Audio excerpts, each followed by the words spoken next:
Hi guys, Anthony here from the Faculty of Apps with another quick tip for your Apple devices. If, like me, you have a network storage device in your office or at home where you save your files, you can access these files using the Files app on your iPhone. Open the Files app and under Browse in the bottom menu, tap on the ellipsis icon in the top right of the screen. Choose Connect to Server and then enter the IP address of your shared network drive. If you don't know the IP address, don't worry, I'll show you how to find it in just a moment. If a username and password is required to access the shared storage, you'll be prompted to provide those credentials. Having done so, you should now see the drive listed under Shared. You can then copy files or folders to and from the drive. Long press on a file or folder to display the context menu. Tap Copy and navigate to the destination folder.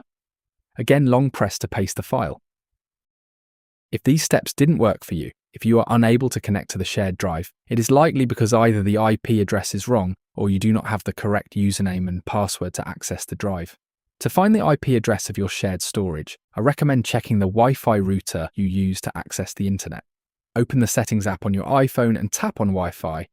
Now tap on the information icon next to the network you are connected to. Scroll down and here you'll find the IP address of your Wi-Fi access point. Long press on it to copy the address.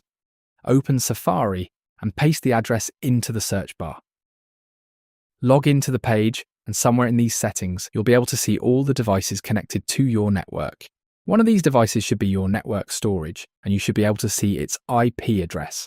This is the IP address you should be using in the Files app. To check you also have the correct username and password to access the drive, you can type this IP address into Safari as we did before to connect to the Wi-Fi access point. If you're able to log in using Safari, you know you have the correct credentials and you can use these same credentials in the Files app to access the shared drive. So that is how to access a shared network drive on iPhone. If you found the video useful, please consider tapping the Super Thanks button below or clicking the link in the description to buy me a coffee. Genuinely, there is nothing more rewarding than receiving your support, so thank you. It really is appreciated. And you should definitely check out this video showing you how to connect 2 pairs of headphones to your iPhone, or how about this video showing you how to maximize the battery life of your iPhone or iPad. Until next time, my name is Anthony. Thank you very much for watching.